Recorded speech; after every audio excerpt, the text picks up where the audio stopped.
So guys जय हिंद। कैसे हैं आप सभी? उम्मीद करता हूँ अच्छे होंगे और स्वस्थ होंगे। आइए गाइस इस सवाल को बनाते हैं। ये सवाल आपका गाइस 2026 में जो भी विद्यार्थी क्लास 10 के एग्जाम दे रहे हैं उसमें एक मैथ चैप्टर है जिसमें एक सवाल पूछा जाता है जो कि वृत्तकार बेलन से है गाइस, ठीक है, जो कि बहुत ही बेहतरीन होने वाला है। बहुत सारे बच्चे इस क्वेश्चन में कंफ्यूज होते हैं, लेकिन मैं बता रहा हूँ इसी टाइप के क्वेश्चन आपको पूछे जाएंगे same to same, but amount आपका रेशियो अलग हो सकता है। पैटर्न यही रहेगा गाइस जो इस बार 2026 में एग्जाम होने वाले उसमें से एक सवाल ऐसे जरूर पूछे जाते हैं जो कि बच्चे छोड़ कर आते हैं। आज मैं बहुत ही इजी मेथड में इसको बताऊंगा कैसे सॉल्व करना है, जिससे आपको आसानी से 3 मार्क्स मिल जाएगा गाइस। तो ध्यान दीजिए क्या बोलता है। दो लंब वृत्तकार ठोस बेलन के अर्धव्यास का अनुपात 2:3 है। मतलब दो वृत्तकार बेलन है, ठीक है, उसके अर्धव्यास, अर्धव्यास मतलब क्या होता है? त्रिज्या इसको बोलते हैं। देखिए यहां से यहां तक, ठीक है, इसको हम लोग बोलते हैं क्या? त्रिज्या को आर से डेडिकेट करते हैं, इसको हम लोग इंग्लिश में रेडियस बोलते हैं, ठीक है।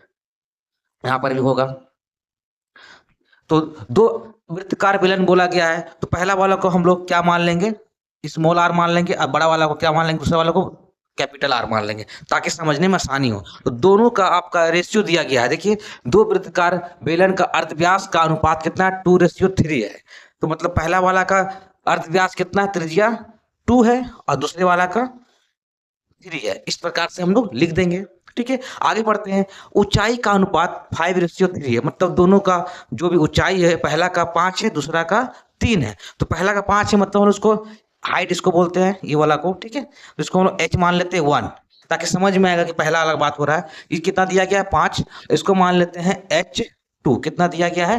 3 दिया गया है, ठीक है, ताकि हम लोग को समझने में आसानी होगा। पहला वाला का अनुपात 5 है हाइट में और दूसरे वाला का 3 है। इस तरह से हम लोग लिख लिए। अब हम लोग यहाँ पे जो जो लिखे हैं यहाँ पे लिख देंगे ताकि हम लोगों को मार्क्स फुल मिले। तो कैसे लिखेंगे? देखिए लिखेंगे यहाँ पे, माना कि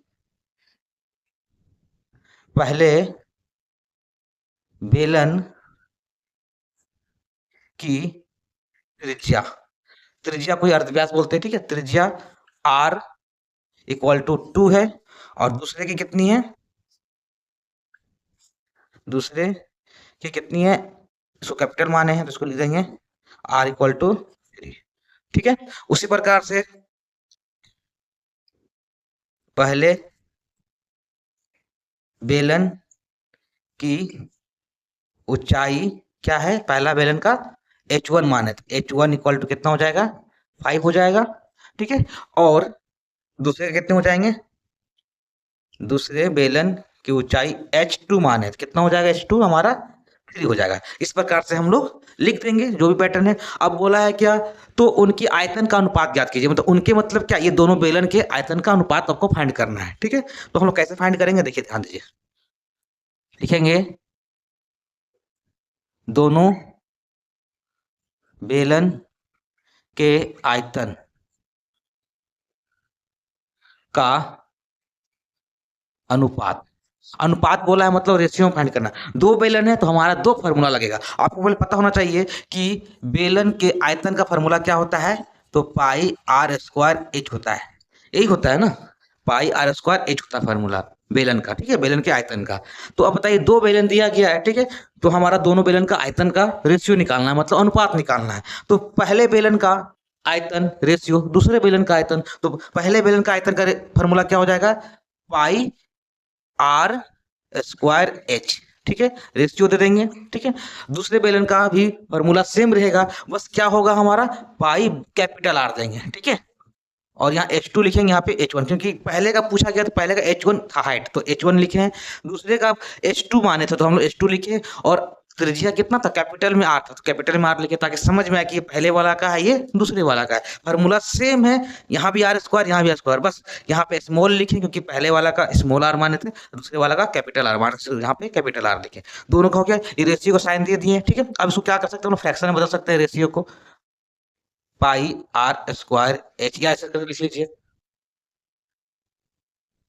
देखिए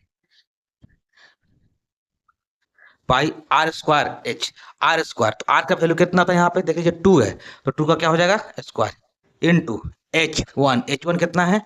5 है, ठीक है। ये रेशियो मतलब हम उसको फ्रैक्शन में इस तरह से कर सकते हैं, ठीक है। पाई है, पाई हो जाएगा यहाँ पे r², r कितना है? 3, तो 3 का क्या हो जाएगा? स्क्वायर इनटू H2 कितना है हमारा 3 है, 3 लिख देंगे। अब देखिए पाई से ये पाई क्या हो जाएगा, कट जाएगा, तो क्या आंसर आएगा हमारा, 2 का स्क्वायर करेंगे आएगा हमारा 4 इंटू 5, यहाँ पर 3 का स्क्वायर करेंगे आएगा 9 इंटू 3 इक्वल टू 4 को 5 से मल्टीप्लाई करेंगे क्या आएगा 20 और 9 को 3 करेंगे 27 आएगा। हमको रेशियो में पूछा गया तो क्या आ जाएगा हमारा 20:27, ये हमारा दोनों आयतन के अनुपात का वैल्यू आएगा 20:7, जो कि आप लोगों को आसानी से इसे सॉल्व कर सकते हो और एग्जाम में 2 मार्क्स या 3 मार्क्स तक पूछता है, आसानी से उठा सकते हो। 2026 में जो क्लास 10 के मैथ के एग्जाम होने वाले इस तरह के सवाल पूछते हैं, तो उम्मीद करता हूँ ऐसे सवालों को आप एग्जाम में इजली बना पाएंगे।